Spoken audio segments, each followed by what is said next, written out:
Like, why does life need to be meaningful? It doesn't. Get a gold, because now what? Like, of course, if it doesn't make you happy, you suck at it.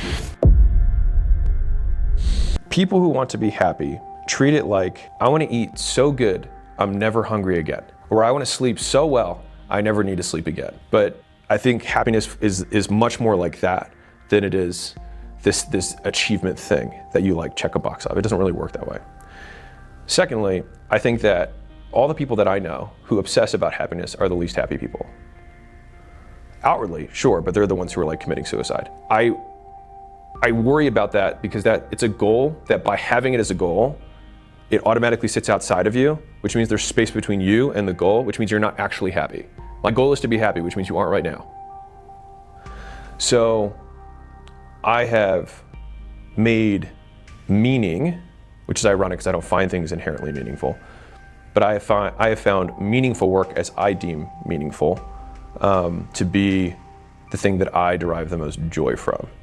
And so I have it broken down to a more tactical level, which is what days have I enjoyed and looked back on and been proud of myself for that day.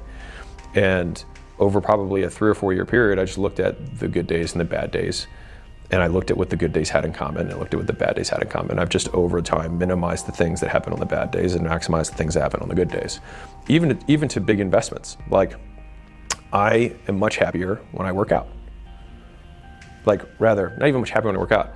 When I look back on my day, this was a good day, almost always has a workout in it. And usually with people I like. And so workouts take probably longer for me than most people. Because I'm not I'm in and out in 45 minutes and I, did my morning routine and I can send out 40 emails from whatever. Everyone's different. But for me, I work out for like 2 hours. It's because I like to. And so I do it. And I do it with people that I like. And so I'm willing to invest the time because, like, what's the point anyways? Like, why make all the money? To what? Enjoy it. Like, I enjoy doing that, so I do that every day. I like writing. So I write for, 4 to 6 hours a day. And those are probably the 2 biggest activities that I do. And if I can write with somebody that I like, then I do something I like with people I like. And I think that that's probably been the single simplest formula, is doing things you like with people you like and trying to maximize as much time as I can on that bucket. And then everything else I try and minimize as overhead or outsource. Most people are like, why am I not happy? They also see a problem with them not happy. They have it as an expectation of the world and the universe that they should be happy, right? And to the same degree, people have an expectation that life should be meaningful. Like, why does life need to be meaningful? Why does the universe need to make you happy? It doesn't. You can choose that, but it's just like not a requirement. And so they think there's something wrong with it when in reality, like, you're alive and you might procreate, you might not, but like, that's the only reason that you're here. Right. Oh man, there we go. Broke my wedding ring. It's a sign. What is it made of? I don't know, silicone. It's like my 3rd one. I break them every 2 years. As a side note, this is fucking incredible. Oh, cool. Really good shit. Oh, good. Yeah. Whatever you Really took, good. take that shit again on 30. That's good. It smells like commitment. I So like if I boil it down, like, happiness is fleeting because you get hungry again, you get sleepy again. Meaning you can only really tell at the end. Like, did I do something that contributed? But on the day-to-day perspective, I can know that what I'm doing is useful. And if what you're doing is not useful, then I think that's harder. And I also think that men and women are different here. So we use like happy, I hate the term in general, but like, I think men and women want different things out of life. And I think we bucket them together. It's also the same degree like why therapy with men doesn't work necessarily the same. We have to have a different approach. Like, people think men need more love, and I just don't think that's true. I think we want more respect. And like, you get respect from being useful. And so I make that the goal. Like, no one casts aside a man who is useful. And being useful is an attractive trait. Like, if you see someone who's really good at something, it's hard, like, for like women, it's like that is it's a contributing member of society. They do stuff like that help other people. We want them here. Like, you get status from that. And so that means that skill mastery in a very real way can help you attract the mate you want, which is why I indexed a ton of my life around getting better at stuff. So like, and also from a stress perspective, people are like, I see sometimes these podcasts from successful entrepreneurs, and and they're like, man, I'm still worried I could lose it all tomorrow. I don't have that. Like, I'm genuinely not afraid of losing it all tomorrow, because I have lost it before and I got it back. And the thing is, like, if you have if you were lucky, because there are guys who get lucky, and if you are lucky, then absolutely you should be worried about it, because if you do lose it, you don't know how to get it back. But if you have skills, then like, I know that I can go to any business and help grow it, and that's valuable, that's useful. And so even reframing the word value as usefulness is probably also an easier way to do it for people to kind of like comprehend. But I think if you make that the goal, it also takes it away from you. So the reason I would say I have a friend-ish, well, I have a friend who's single and struggles because he's not happy. Successful, but not happy. And so he obsesses on happiness. And I was like, do you know that when you obsess on happiness, all you do is think about you all day? Like, it's all you're doing. You're just thinking about you all fucking day. And like, how useless. And so the nice thing with being useful is that in order to be useful, you have to be useful to other people. Like, no one can be useful on their own. You have to be useful to other people. So there's a service element, but there's also a self-improvement element, which is to be useful to other people, you need to improve yourself. And so that's why I think being useful has been probably my day-to-day goal of what I need to do. And that served me well. Not saying anyone should, they can do whatever they want, but for me, that's helped me. It for sure offers clarity. They've done brain scans people with depression, and the areas of the brain that are responsible for like self-reflection and rumination are like overly active. Yeah, they think about themselves too much. I mean, this is a Tony Robbins quote. He said, if you stay in your head, you're dead. And because it rhymes, it's true. And so, but for real though, like when I was 19, the reason I said fuck happiness was like, I realized that I was in this cycle, this loop of trying to, like, everything you analyze of like, does this make me happy? Does this pizza make me happy? Does this class make me happy? I mean, I quit pre-med because I thought biology didn't make me happy. Now I'm very glad that I did, because I like business a lot more now, but like, that was the reason I did it. I studied really hard, I did well, but I was like, this doesn't make me happy. But like, of course it fucking doesn't make you happy. You suck at it, you're learning something. You're gonna suck for a very long time. It's only when all these skills go together that you'll be good at something and you'll actually be useful to society. Of course, you learning the fucking chromosomes doesn't do anything, but it's because of what it shows a school that you're willing to put up with so that you might be useful to society in the particular skill set. And so yeah, I think being useful is a far better goal. And this is me just shouting out specifically to men. If you could just try this on for a month. If you're happy, do whatever the fuck you. Well, really, just do whatever you want either way. But if what you're working isn't working for you, or what you're doing isn't working for you, I would try this on for size. 1, say that you're going to stop trying to be happy. Just give up on it. Just stop thinking about it. Like, I'm not. You know what? I'm actually okay with being unhappy. I'm fine with it. I'm still here. Like, it doesn't mean anything. Okay. And so then you can take action despite your lack of happiness and think, okay, how can I be useful to other people? And I think if you do that, you'll actually start focusing on the tasks and on people outside of yourself, and you'll be amazed at how much better you feel overall. Like what I was doing for a long period of time. It's like, also what time frame are you thinking about? Totally. It's like most of the things that feel good for you are, what is it, feel good or bad for you in the long run, but also like things that feel bad or totally good in the long run. I actually, I only disagree because it's so vague. Because like, I think people just only think of the things that quote feel good, but there's tons of things that feel good that are not bad for you. Like sex feels good, it's not bad for you.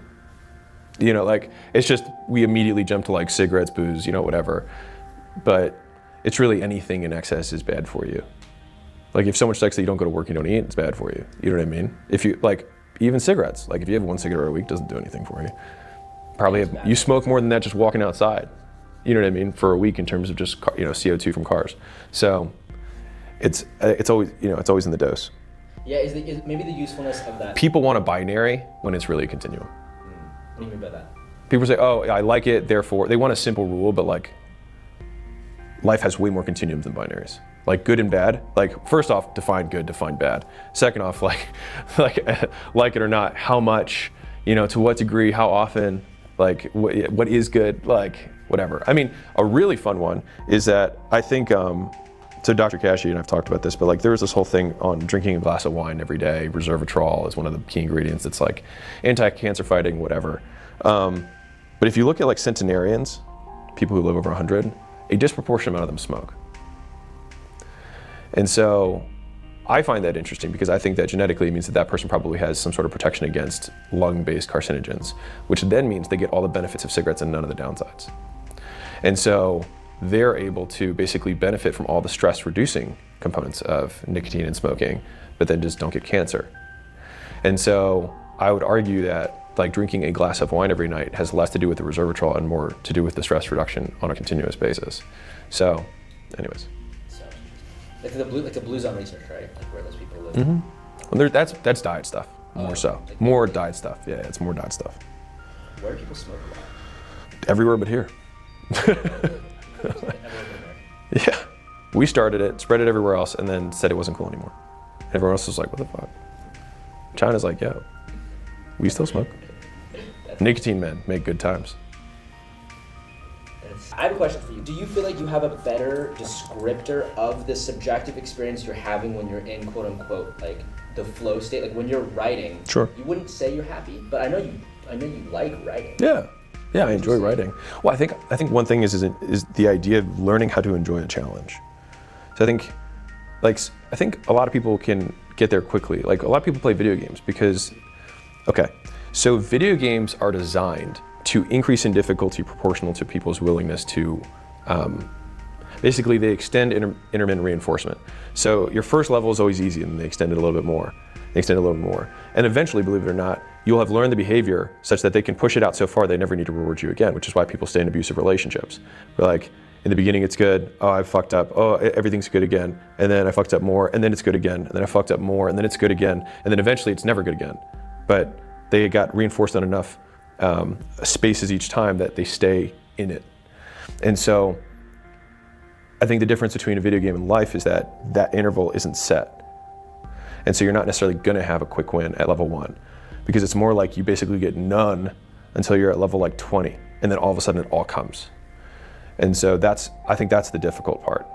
And so I think being willing, I think athletes do particularly well, like college athletes do really well transitioning because they've learned a meta skill, which is that you're going to suck for a long time at something before you become a master at it. And most people don't have any experience mastering anything in life early on.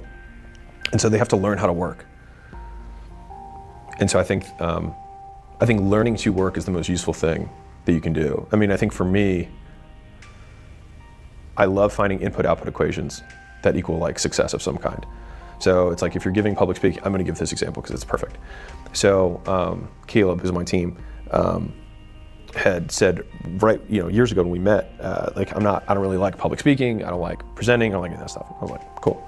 And I think he said something to the degree of like, I don't like it or I'm bad at it, whatever.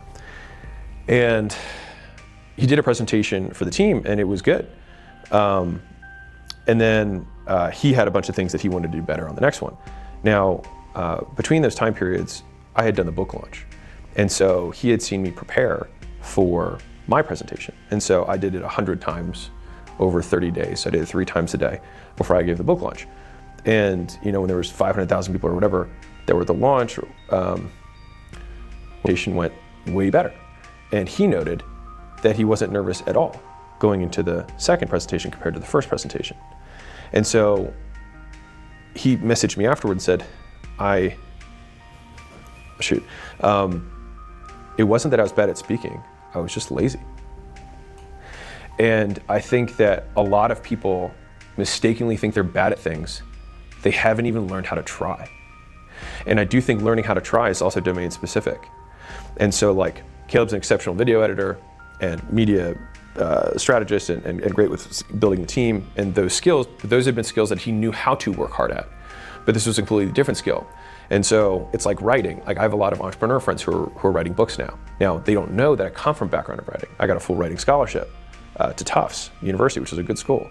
I got a personal letter from their writing seller, like, we love all your stuff, we want you to be here. I ended up going to Vanderbilt, but like, I was the vice editor of the newspaper, I was the editor-in-chief of Literary Magazine when I was in high school. Like, I like writing. And so I know what hard work looks like in writing, which is just editing and editing and editing and editing, which is basically like doing the speech again and doing the speech again and doing the speech again. And it's the same as ping pong, which is 500 backhands, 500 forehands. It's just repetition, right? And so right now, if you're doing work or you feel like you're not as good at something, you have to figure out what the input-output equation is. You have to figure out like, what's the thing that I have to do a lot of? Because every skill is like this, is that there's a period where you have to do a lot of something. And if you don't know what it is, then you're not gonna get better. Sales is like, I have to do 100 calls a day. I have to do, I have to do 10 conversations a day, whatever it is. You do that every single day and you do that for a year, you get pretty fucking good. And so you have to learn what that input-output equation is so that you can push as much, if it's me, once I know it, then I just jam as much input as I possibly can into that thing. And then that's where the whole quote that, went viral was, confidence doesn't come from shouting affirmations in the mirror, but by having a stack of undeniable proof that you are who you say you are.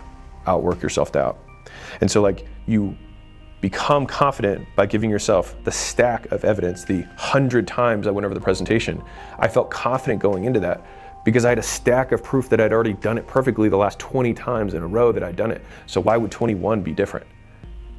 And if you've had 1,000 sales calls on your 1,001st, if people are watching, they're like, man, you sound so confident. You're like, it's just how it is. It's not like I'm confident, I know what's going to happen next. And so I prefer to think about it as like, do it so many times you get bored of doing it. And like, that's when you'll look confident to everyone on the outside because you'll have no emotional affect to the outcome because you'll have recognized the patterns so many times that there's nothing that's going to surprise you. And I think that most people just don't know how to work that hard. Like there is no way that anyone will know how hard I've worked on the books. They just imagine that there's a reason that they're all, all-time bestsellers for each of the categories they're in, and still. They're like, it's because you're following. It's like, no, I know that. Look at every other fucking person who has a following and their books don't fucking sell, even though they have a big following. They launch it and then they stop selling. Why? Because the book sucked. They had a ghostwriter, they voiced it in, whatever. And they make their, whatever, $5 million or whatever it is. They published on the second night instead of the next. Yeah, I mean, shit, they literally think the book is finished when it has reached the number of pages that creates a book. Like I can write a book in 2 weeks if I was just trying to write a certain number of pages. But like I've usually written 5 times the amount of pages as what actually comes out in the final draft. And I've rewritten end to end the whole thing, not once or twice, but like 10 times, end to end. But you know what happens when you do that? You get really fucking good at knowing what is important and what isn't. And you also give yourself way more outside life exposures that trigger new thoughts over that period of time that remind you of things that can make it better. And so it's kind of like like when you paint. It's like putting coats of paint and letting it dry. And so I kind of see editing drafts as like another coat of paint. And then you're like, you know what? I just saw that. Like I went to a new area today and I saw this new yellow. I wonder if I could throw that in. If you had immediately shipped it, you wouldn't have had the opportunity to see the yellow thing because time didn't transpire during the creation of the thing. The person who's best in the world is willing to and already has sacrificed. And so I'm not saying good or bad. Do whatever you want. But if you want to be number one, and a lot of people say, I want to be the best. It's like, no, you don't. You want to be better, and you can be really good. You can be really good and not sacrifice plenty of things. But if you want to be the best, then you just have to assume that the best person in the world has the genetic predisposition, has all the environmental cues aligned with their ultimate goal, and is willing to give up everything that is not achieving that goal. And if you're not in that boat, then you're not going to be the best. People just like saying because it makes it feel good, but it's false. And so in terms of aligning the environment, if you know what the input-output equation, so for me, it's writing right now is the season that I'm in, because writing kind of is the pillar of everything else we do, content-wise, internal communications, the books, everything comes from me taking time to write, because I organize my thoughts better that way, not because I've become skilled at writing. So it's the best way, it's the most succinct way that I can communicate. And so there's a reason that the first 6 hours of my day, when I'm freshest, most well rested, I have no meetings, and I have only one thing that I do, which is write. There's nothing else. And so if you know what the input-output equation is, find the time, the 4 to 6 hours a day, every day, that you can do that, and then allow nothing to interfere with it. And that's it. Like nothing interferes with it. And if you do that for 5 years, you'll be really fucking good. And you'll be useful. And you'll feel good about it. Because the thing is, at a certain point, the work itself becomes reinforcing. Like when editors edit and then they make a change and then the story goes or the video goes the way they want it to, it's like, boom, that was reinforcing. And if I like work really hard on a paragraph and I could just shrink it to one sentence, I'm like, fuck yeah. And that literally might take 2 hours to just keep beating it down until I get it to like the one most succinct thing. But that's satisfying. And so in the beginning you suck and you do the reps so that you can learn the skills so that eventually you do the work itself because the work itself is rewarding. But that takes time to get to. Yeah, it's like you are at this point writing the 3rd book, and it's like My 4th book overall. Yes, and then getting those sentences is the win, the little win, which also makes it easier because then you're not waiting for the 6,000 Amazon. Of course. Reviews. I wonder if you could talk a little bit to that. Well, yeah, I mean, in the beginning, you start the journey because you have this big ultimate payoff you want to have, but that's way too far out to actually wait. Like you have to be an exceptional person who's been reinforced in the past for waiting for a very long period of time. That's why I say the athletes thing is kind of interesting because they've had to wait a long period of time, and so they have to practice for a long period before they get the thing. But typically, they get enough reinforcers early on that the act itself becomes reinforcing. And that's what mastery is that you transition from having some sort of external motivator to external.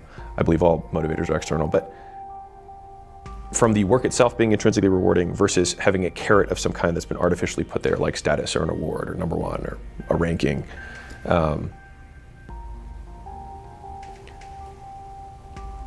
And masters enjoy the work more than novices do. So it's actually easier for masters. Do you find, ironically, that hard work has felt less hard these days? Or is it still hard work because you're pushing yourself? It's still hard. It's different in terms of the hard. I would say the hard thing that I have now is that my level of quality, the standard that I have, is only mine. Like I know that I could probably put out the first draft and it would probably be a bestseller. It's just that I would know that it could have been better. And that would eat me alive. And so the hard part is still maintain. So it's actually, the hard part for me now is that I maintain my standard as the number one standard that I optimize for. And if the world so chooses to also like it, great. But it also divorces me somewhat from the outcome.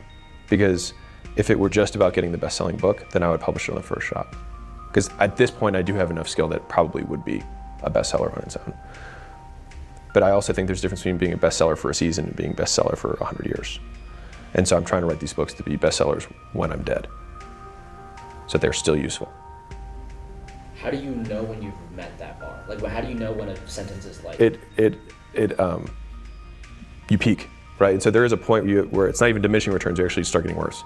At least in my opinion, or at least in my experience. And so if you regress something down to its simplest form and then I just cut the sentence in half, I lose material. I lose stuff that needs to be there. And so you get it as simple as possible, but no simple. You talked about if someone comes to you and you're like, what would you do if you had 6 more hours on that? Mm-hmm. Oh yeah. Yeah, so a really fun thought exercise for somebody who's just like, all of this is like, wow, that's so much work. I'm not really prepared for that. Well, I'll walk you through what it looks like in a micro example. So if a video editor comes to me and says, hey, do you like this clip? And I say, yeah, I do like the clip. If you had another 2 hours to work on it, what would you do? And they're like, well, if I had another 2 hours, I'd do this, this, and this. I'm like, okay, go do that, come back. They come back and I'm like, do you think it's better? And they say, yeah. They show it to me and I'm like, it is better. Okay, now if you had another 2 hours, what would you do? They're like, well, I'd do this, this, and this. I'm like, okay, cool. They come back, same conversation. They're like, okay, if you had a week, what would you do? Well, then they're like, well, shoot, I'd probably scrap this whole style overall and I'd actually make a totally new framework for how I'd approach the video. And I'd want to come at it from this angle altogether. It would just take a lot more work, but I think it would still make a better outcome. It's like, okay, so that idea, just do it on 5 years. And so,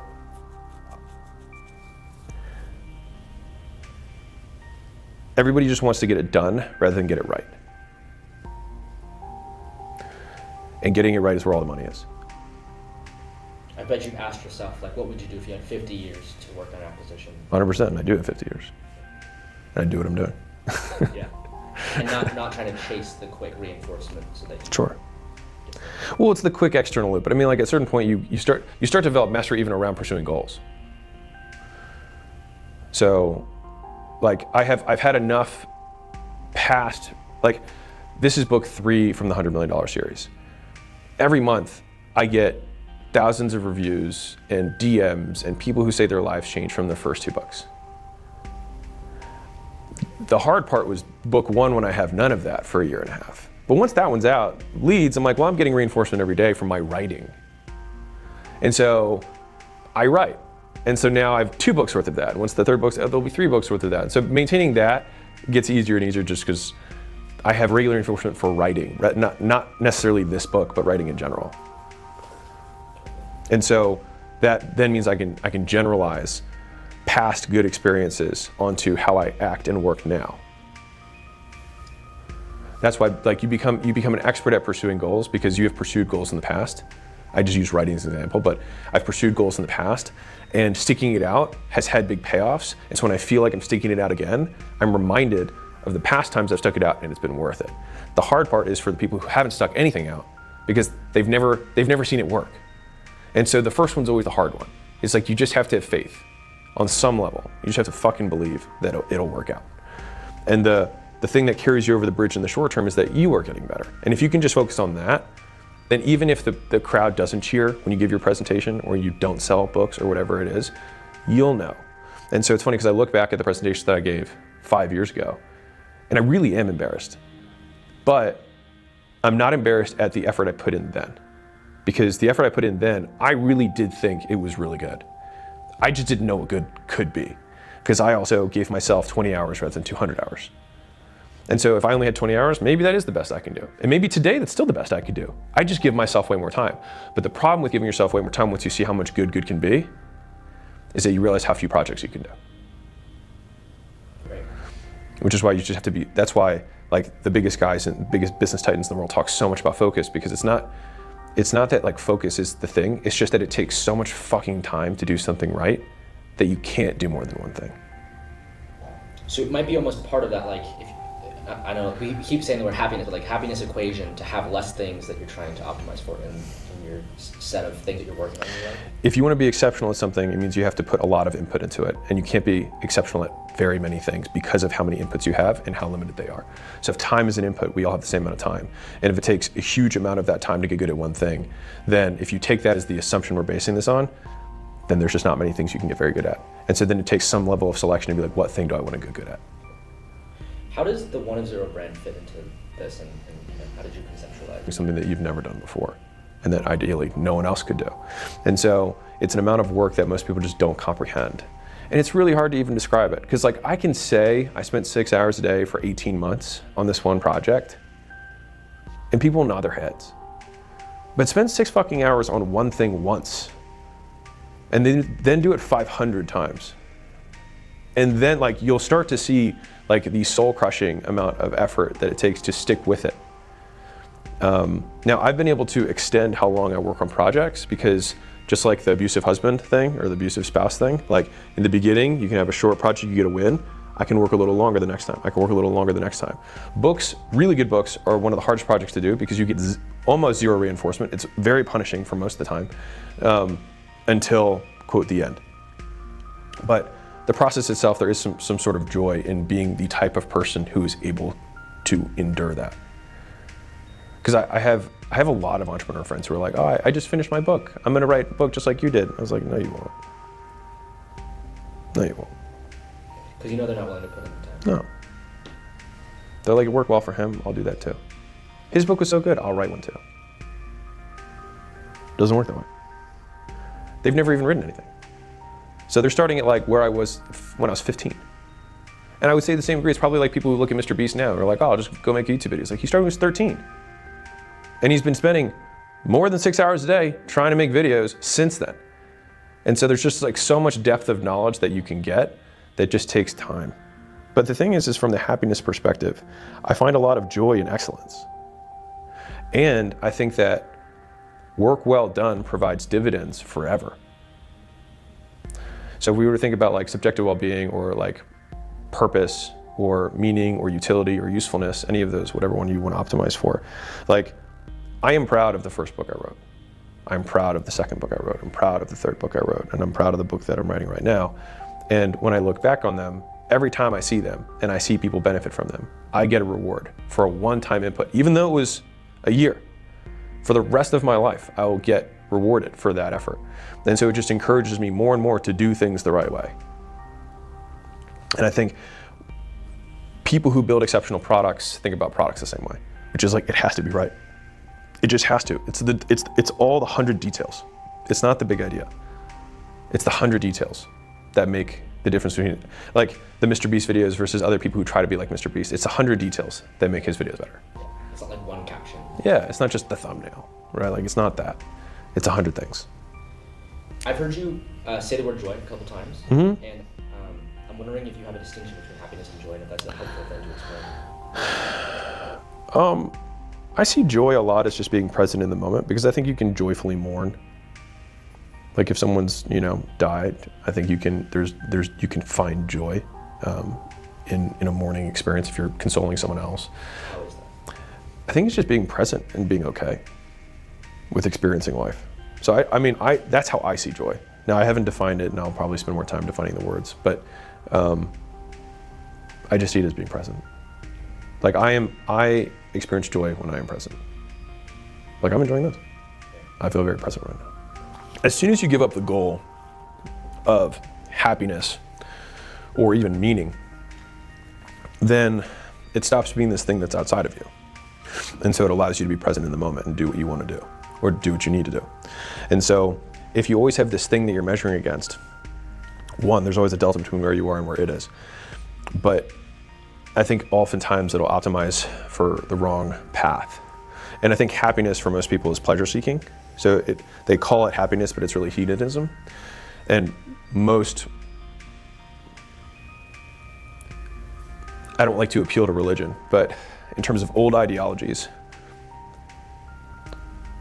most people have found, and I'm sure there is some science that I don't know, that people who pursue hedonistic lifestyles tend to be the most empty and the least fulfilled. And so I think people have just swapped the word happy or hedonism for happiness, and they think they wouldn't want to say that. But if you look at the actual activities they're pursuing, they're almost purely pleasure seeking. What makes an activity only pleasure seeking versus something that will build long-term good? Well, I think it's just time scale. It's short-term, long-term. Like something that most pleasure-based activities are, they're pleasure now at the sacrifice of goal or something later. To be fair, I don't think there's anything wrong with that. I'm just saying, like, know what we're optimizing for. Is that why that line that I think we talked about once of desire is a contract? Yeah, so there was this big philosophy website, and then Naval quoted that site. And it was, desire is a contract we make with ourselves to be unhappy until we get what we want.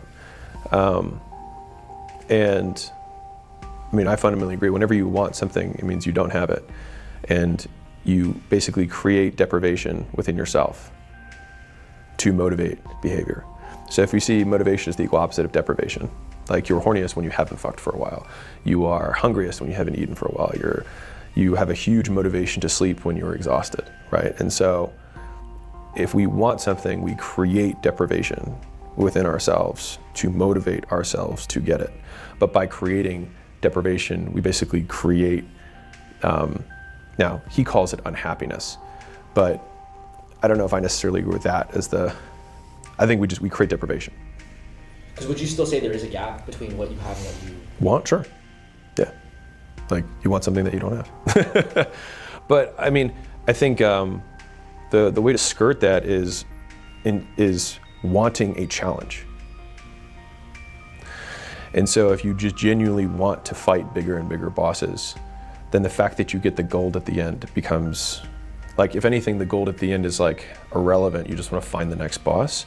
And most of the champions that are out there that I've seen, you have the Michael Jordans, a lot of Olympians have huge depression after they get a gold, because now what?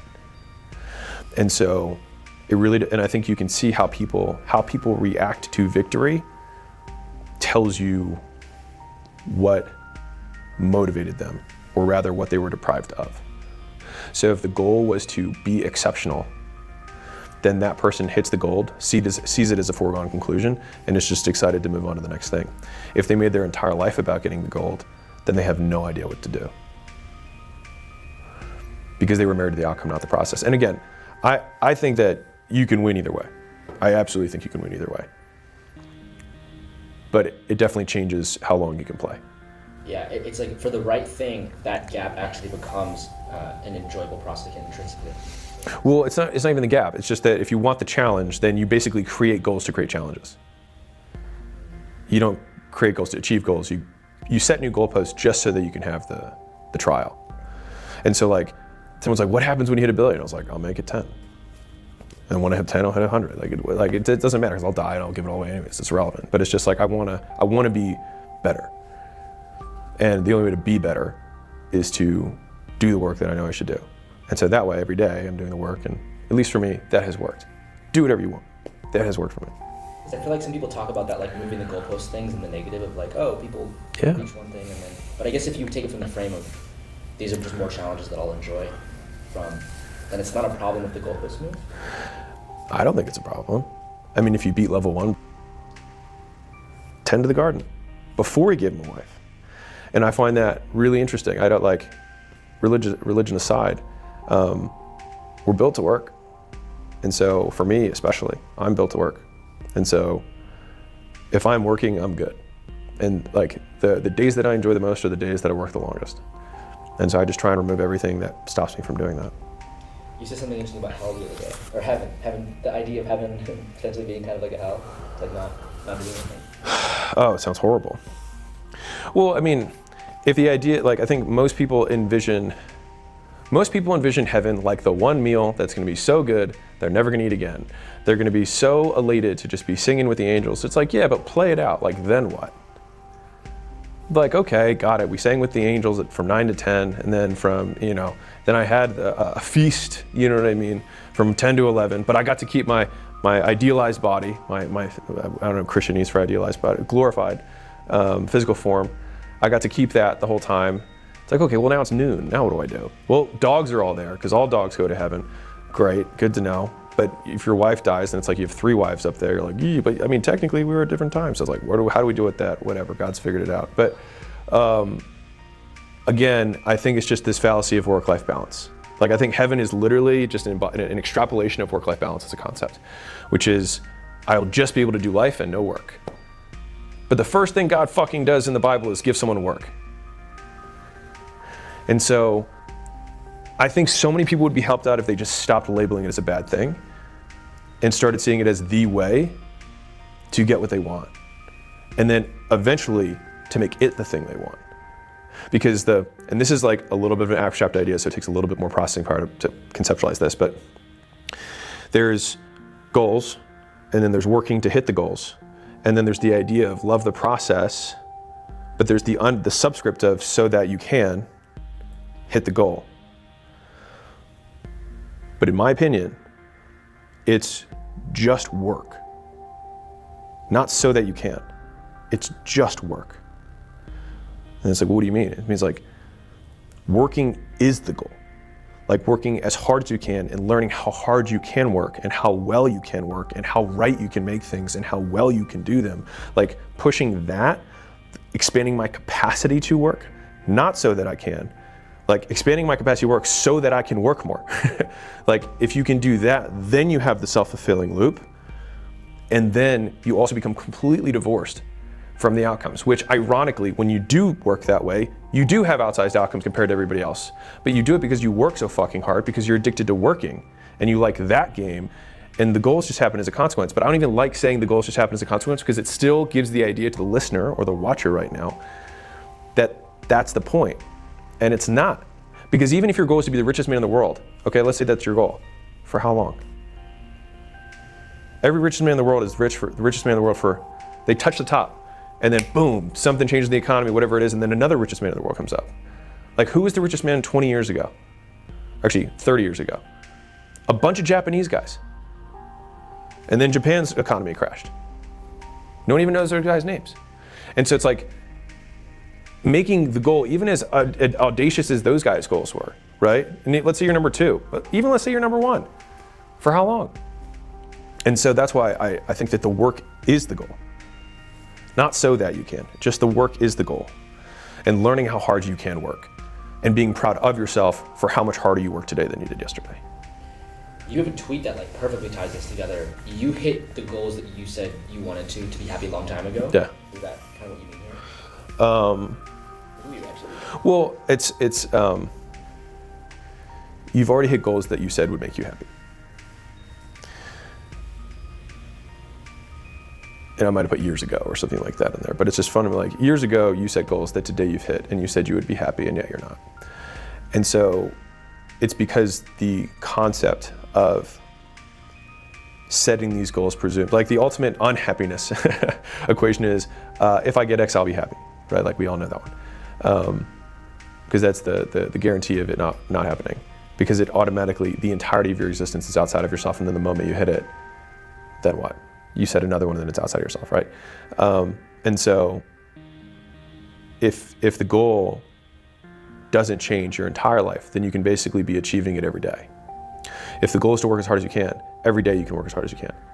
You can be in the state that you're desiring if the goal is the state. Yeah, the goal is the state of being that you have when you work exceptionally hard, when you do hard work worth doing. And you know if you left some in the tank. And I think this is Jesse Itzler says this, but I really love it. There's a handful of like sayings that I've gotten from other entrepreneurs that I really love. I'll give you 3 right now. I'm side questing, but just deal with it. One is Michael Dell says, play nice but win. I just love that. The second one is Andy Frisell has 100 to 0, which I really, really like, which is basically like society when you're up, you know, in football, let's say you're up 30 to nothing and it's halftime. Society says, put in your backups, put in your third strings, like take it easy and play. And he's like, no, fuck that. 100 to 0, step on their throat and fucking kill everyone. And I like that from a perspective of like, don't let off the gas. Like, just because they lost doesn't mean that you now have to dilute yourself to lower yourself to their standard. And so it's like, yeah, so what if like it takes this much to win? I don't care if it takes this much to win. I want to be here. Because if you then change how you play because everybody else isn't as good, you lower yourself. You don't raise them up. That's society trying to make it appear as though people are better than they are. And I'm a big fan of like, they should know they lost 100 to 0. They should know how much room they have to improve. And also to the same degree, I should know how much further ahead I am. And the goal shouldn't be the way. Mm-hmm. I'm going to keep playing the way I play. If we happen to finish at 100 to 0, we happen to finish at 100 to 0. But I'm not going to let off because that's who I am. And the third one was Jesse Itzler has this thing where he has with his kids, which I really like, was after they do a marathon, because he's really big in endurance sports, and so his kids are too. And so whenever they finish, a lot of them pulled up a 0, which I really like, and it means nothing left in the tank. And he said, I just want you, I don't care if you win. It's like, I just want you to have nothing left. And I think about that as like the goal. So the goal is to have nothing left. And I think that on the micro level and on the macro level. Like if every day, like my favorite days are the days that I get into bed and I'm fucking exhausted, but proud of the work that I've done. I have nothing left. I've left it all on the field. And so like that's the goal. The other stuff, society chooses to measure me by. But when I measured myself that way, it distracted me and I didn't enjoy my life. But just living that day as many times in a row as I can until I die is my plan. And at the end, on the macro, being able to hold this up and be like, I got nothing left. I'm used up. But until then, I will continue to try and be useful. And so I like all 3 of those statements, and they, to me, kind of embody a lot of the values of 1 of 0, which is not just doing only what you can do, but doing things that you didn't know you could yet. Let's say someone wants to take this frame of infinite games, but, Okay. but their thing isn't work. Like, Okay. you have someone like Mother Teresa who's like, I just want to, right? Dude. Let's Okay. extrapolate this. Yeah. So, Alex, what if my goal isn't work? The goal is always work. It's just what you're working on. And so whether you're like, I want to have the best marriage, then cool, it takes fucking work. If the goal is to have the best kids, then parenting, is that not fucking, it's fucking work. If the goal is to have the best physique, it's fucking work. If the goal is to have the best career, it's work. If the goal is to just be the ultimate version of you, it's work in all those arenas. And being mindful of what you want to optimize for in terms of how many hours you want to allocate to each. And so, like, most people live lives, I mean, I'm going to use Rogan's quote from somebody else, but of quiet desperation, because they're hoping to find a way around work.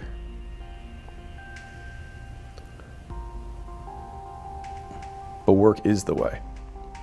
It's the only way. Because everything else, if it didn't require work, then you'd already have it. Breathing doesn't really require work. Most people do. There's plenty of things that we just don't think about because we have them automatically. And so everything that you don't automatically have, you have to expend effort to get. And so everyone just wants a way to get things without working, which I understand, don't get me wrong. But the thing is that I remember, actually, this is a weird thought. So I remember when I was graduating college, I had this, it was like a $1 billion Powerball. Like it was like, when it kind of goes over $1 billion. And I bought a Powerball ticket with my girlfriend, just as like a fun joke, not like I was like hoping to win. And what's weird is that I remember as the drawing was happening, I actually had this huge fear that I'd win. Because if I would win, then it would mean that I would never get a shot to prove myself. That I could have done it, because literally from that point on, if you win, nothing you do matters. Like I could never prove that I had any medal whatsoever. Like everyone would always say, it was because you won the fucking Powerball, dude. And I think the big reason that I didn't become a physician was because my dad has successful practice, and I knew that if I became a physician, it didn't matter how good of a physician I was, it would always be because people would say it was because of him. Now, that was then. I cared a lot about what people think. I probably still do. Less so, but still on some degree. But that was, and so just to give, I guess, the audience an insight into like how I think about things, if it's valuable for you, like if you're afraid of winning the lottery because it won't give you a chance to prove to yourself who you want to be or who you want to become, then I think you're on the right path. I love the inverse of that, which is that everything that's right now, which is hard, it's the opposite of the lottery, is Yeah. the biggest fucking blessing. Yeah, and if we were to take this in the equal opposite perspective of if winning the lottery is the ultimate way to not win because you never get the opportunity to prove yourself, not necessarily prove to other people, but prove to yourself. And so maybe said differently, the reason the Powerball terrified me is like I wouldn't be able to prove to me, independent of what other people said, but like I would never know if I could do it because I had $1 billion behind me. And so every hardship that you encounter, if you reframe it as the story that you will someday tell to yourself of the person that you have become based on the dragons you've slain and the obstacles you've overcome, then I think that makes those obstacles a unique opportunity for self-improvement, because we can be grateful for these things. I think Jocko has a whole bit on this where whenever something bad happens, he says good. And I think it's a great trained response, because if something bad happens, my trained response isn't good, it's I will tell the story someday. And so I think if you have that frame, then everything serves you. Because if something good happens, cool. If something bad happens, it'll be a story that I will someday tell. Because it assumes that you will live through it, and it assumes that you will eventually figure it out. And so then you can't lose, as long as you don't quit. If you're cool talking about this, are these some of the conversations you have with your wiser self? Yeah, I haven't actually had a ton of Solomon conversations recently because I haven't had a lot of, so because of the wonderful therapist that Solomon is, I don't have to stick to a schedule. And so I would say that like there are times, yeah, so there's a lot of research that suggests that we are better at giving advice than we are adhering to it. And so they've done, like a simple example is they gave 2 whitewash scenarios of somebody and told the reader to give advice to the person who's in the whitewash scenarios. The thing is that the person in the whitewash scenarios was them, and they don't adhere to the advice that they give. And so they did this to just demonstrate that people, 1, don't listen to their own advice, and 2, that the advice that people give tends to be better than what they do. And they postulate that the reason for that is because you can be non-emotional and detached, giving advice to somebody else. You can be more rational about the advice, whereas when you're in it, you have more emotions, you make less rational decisions. And so, extrapolating that out for me, I have a lot of relatively complex business dealings that happen on a regular basis. Most of my stressors, anxieties have to have a quote session with Solomon for a month. And so it's usually when I'm at big decision points where I have more frequent communication to try and like figure out an issue or problem. But once once I'm kind of on a path, I usually stay on that groove for basically as long as I can. And so over the last 2 years, I had a lot more big directional decisions that I needed to make with kind of the media stuff that we do, and then also the investments in acquisition.com. But a lot of the early theses that we have enough data now that I could make decisions on them, and I have made decisions on them. And so now it's just about sticking to the plan. So what did that process look like? You have a blank Google Doc and then you alternating lines? Yeah, I just literally pull up a Google Doc. I set a date so that I have all my conversations in one doc, and I just hit enter. So it's just me, him. He asks a question, I answer. And it sounds silly to do this, but do it once, and you'll realize that it's weird. It works, for me at least. Have you ever looked back on what was the first time you did it? Yeah, I do. We had an unfortunate event that had happened that had not gone the way that I'd wanted it to, and I describe these types of scenarios as you're a rare baseball card collector, and you have an incredibly rare card, like super valuable, and then your 2-year-old, when you're away, gets into the box and destroys it. What do? Do you hit the kid? They don't even know. Do you get upset at your wife? What do? You just got to take it. There's no action. You just take it. And so I had one of those incidences from a business perspective. And so I just talked to Salman about it, and he was like, you just take it. He's like, and you get to tell that story someday about the skin that you have and the things that you've gone through. And then the next hard time something happens, you'll be able to compare it to that and be like, well, it wasn't as bad as that. Right. And then you take measures to prevent the next card from... Do the best you can. Right. Yeah, but even when I thought about that, because in that particular situation, it was like, okay, what information, should I have had? Or this is actually a really common one. This happens in investing a lot, but like, people are like, oh, I shouldn't have made that investment. Or I should have bought Bitcoin in 2013. Well, should you have? Because the thing is that if you have that decision-making framework, then it means that you would have invested in 100 other bullshit things at that same time period, which means that you might, like that decision-making calculus probably would have led you to ruin more than the one time that it worked. And so in order for me to learn from the experience, I have to think about what do I change about my decision-making framework to prevent something like that happening in the future. And if there wasn't anything that could really happen in the decision-making framework, then sometimes you just get kicked in the nuts. Sometimes your kid just takes the Babe Ruth thing and shreds it, and there's nothing you can do about it. Yeah, and to loop it back a little bit, it's like if the goal was for you to enjoy the process of even acquiring that card in the first place. Sure. The card collection, yeah. Yeah, the collection isn't really the goal. Mm-hmm. Yeah, I mean, you're gonna die, doesn't matter. But yeah, I mean, I'm the same way because I collect gym equipment. Like I love gym equipment. And I'll give a different example. I had a house in Austin, and we had this big, really nice infinity pool that had like this nice view. And somebody came over and was like, hey, be honest with me. How many times do you even use this pool? And I was like, I use it 5 times a day. And he's like, what? And I was like, every time I walk past it, I look at it and I like it. It's just like somebody saying like, Alex, why don't you do more functional training with your body? I was like, my function is to look jacked. I use it every second of every day. What are you talking about? And so it's like, and this is probably a good kind of decision fallacy to look at, because a lot of people will criticize your decisions because they use their way of valuing the decision and assume it's the same way you value a decision. And so to the gym equipment thing, I have a lot of gym equipment, and I enjoy spending time in my gym. Like I like walking in there. I like everything the way it is. I like the pieces. I remember how I got them. I remember the workouts I've done on them. I'm reminded of the people I did those sessions with when I did a brutal whatever. And so it's just a really positive, they're all basically totems of positive reinforcement. So kind of like the card collection. Like people go through their card collection, people go through their car collection because it reminds them of all the positive things that have happened. More so than they collect it because they want to sell it someday. Like I'm not going to sell the gym equipment. Why would I? I like it. I use it.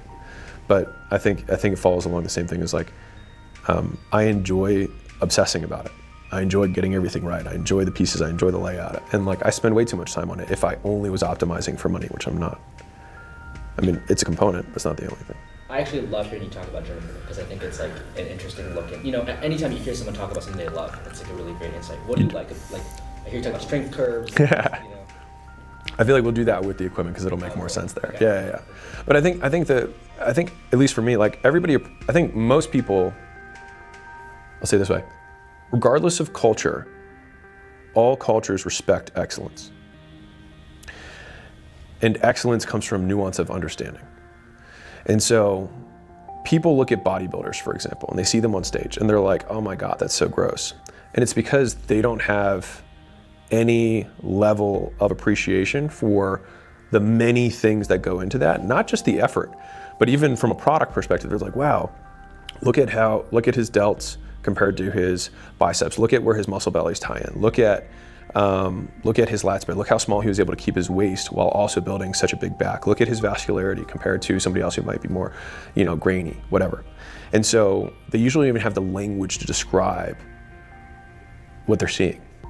And so it's like me trying different wines. It just tastes like wine, you know what I mean? But for a connoisseur, they actually get to enjoy wine so much more because they have so many more ways to enjoy it. Like Eskimos have 7 words for snow and we only have 1 because they have more experience with snow, so they have a deeper understanding of it. And so I think most people respect excellence, and excellence only comes from depth. It comes from exposing yourself to the same thing for many, many, many, many periods of time so that you can pick up those little nuances of, actually if I move my wrist this way when I do this one, I get that little bit at the end. And if I change my chair angle, I actually get this other really cool piece. And you know what? If I put my thing on if I put my dumbbells on my legs first before I put them over my head, I actually get a different, stimulus or whatever it is. And like that just comes from reps, which is why there's a really great, in the iron game, there's a great culture of passing down these little nuances. And that's kind of like all apprenticeships, even though it's not work for a job. Well, I guess for the top bodybuilders it is, but for most people it's not a job. But there's a craft to it. And I think just being a student of the craft is the goal. I think we've lost some of that craftsmanship. Yeah, 100%. Yeah, it's just the crafts have changed. You know what I mean? Like developer wasn't a craft, before. Making media wasn't a craft. Quote, being an influencer, making content wasn't a craft. Like these are all crafts. There's just new crafts that replaced old crafts. But excellence is always respected across cultures and across times. Like if we go into the future and there's some new thing that I've never heard of, but I find out that this guy's exceptional at it, I will respect him for the effort. And so like chunked down one or chunked up one, I believe that effort is the universal currency of respect. And so this is also for the guys who are out there who want to be more respected. You will always get respect for work. Chinese, Mexican, black, white, Asian, gay, straight, whatever. You work your ass off, people will respect you for it. Now the problem comes when you think you're working your ass off, but you really aren't working that hard. And that's where the disconnect is. It's like I work so hard, but it's kind of like the 10 hours of prep for a presentation versus 30. It's like you think you're working hard until you see what hard looks like, and then you're like, fuck, I wasn't even working nearly as hard. But I see that as encouraging because it means that so many people have so much underutilized potential because they just haven't even learned how to work. I remember when I did I did a legal internship in France, so I had to do translating legal documents from French to English. Horrible, honestly, just terrible work. And yeah, because people were like, you're good at writing, you're persuasive, you should be a lawyer. And I was like, sure, I'll try that. So I went to a company called Arkema, and I did my summer internship there my junior year, and there was this partner at it was corporate law, but it was equivalent of a partner who was there, and she walked by my office, and she I think she might have talked to me one other time, just to welcome me to the office, and this was the only other time she ever spoke to me. And so she did one of these peeked her head into my hole or where they kept me to translate documents, and she was like, how's it coming or whatever, and I was like, man, I'm just working really hard on this and just trying to. It was I'm just working really hard, and she just looked at me and she just laughed, and I was like, what? And she was like, you don't even know how to work. And I just remember thinking that, and then she just walked away. And And I went to the guy who was like 2 years above me. I was basically trying, you'd get his job as like the lowest level. I was like his peon, right? And I was like, what the fuck? And he's like, yeah, like they work so many more hours than we do, and like have so much higher stakes than we do. He's like, you're just translating documents, dude. Like, if you get something wrong, it's on them, not on you. And I remember thinking about that because like, I thought I was working really hard, but they had to go review everything to make sure I didn't mess up. And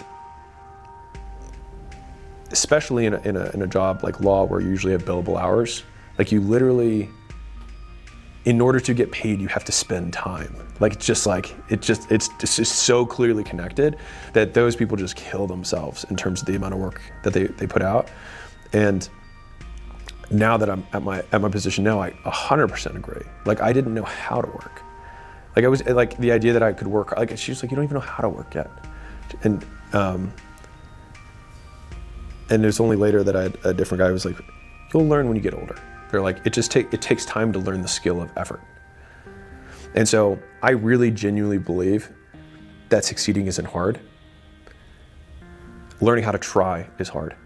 Once you learn how to try, if you just try at anything compared to other people, you'll win. Because the bar is so low to win nowadays. Even like, and I'll give the objective stats for guys. It's like, if you're the average guy, you're $1,000 in debt, you're overweight. And like, that's the average. And so like, if you're just not in debt and not overweight, you're already above average. Like, that's it. Like, that's the bar. It's just because no one knows how to try, and no one knows how to like suck for a little bit. And you only have to suck for a little bit once, because then you learn that sucking for a little bit has a payoff, and then you can just extrapolate that, over and over again. But you just have to make it through the first one. But no one's willing to do that because they care so much about what everyone else thinks, and they feel like they should immediately be good because that's what social media tells them. When you're working, there's kind of like billable hours, and it's like there's work that actually counts, and then there's work that's kind of just like bullshit work, and the ability to distinguish between that really matters a lot. Mm-hmm. I mean, I measure myself on output based on how much of the work that I do is correct and done. And so I can usually see if my rate of work